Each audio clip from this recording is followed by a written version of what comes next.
নমস্কার, আপনারা সবাই কেমন আছেন? মুই এখন একটা ভিডিও নিয়ে আইছি। এই ভিডিওটা আ পারকোনা, পারকোনা এটা কোটালীপাড়া, গোপালগঞ্জ। পারকোনা শ্রী শ্রী গণেশ পাগলের আশ্রম। এই আশ্রম অনেক আগেই থেকে পরিচিত।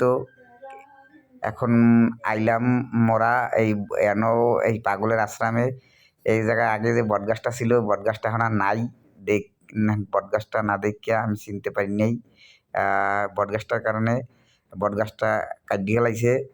এই লিগে মুই দেখিয়া চিনতারি নাই। পার্কনার আশ্রম মুই আরো 12 বছর আগে আইছি। এখন আমি 12 বছর পর আবার আইছি। মোরা অনেক লোকজন আইছি দেখতে।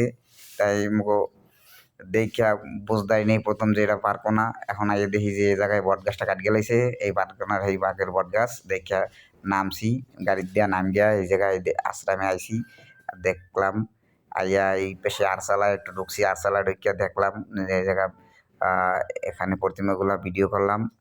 আর এই চারিকুল ঘুরে ঘুরে দেখলাম। এই জায়গাটা অনেক বড় করছে। আগে চাইতে অনেক বড় আর অনেক আগের চাইতে অনেক ভালো করছে। তো আপনারা এখানে আইবেন সবাই, আইয়া দেখবেন, ভালো লাগবে।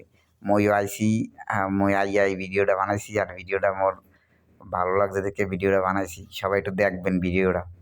আর এই ভিডিওটা মোর বাড়ি হইছে বরিশাল। আর মুই এই জন্য বরিশালিয়া ভাষাটা দিছি।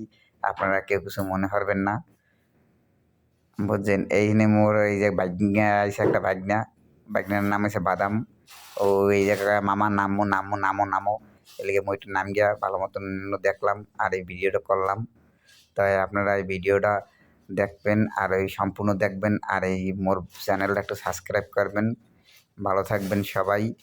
আর এই পারকোনা আশ্রম কেউ মিস করবেন না কিন্তু। এটা প্রত্যেক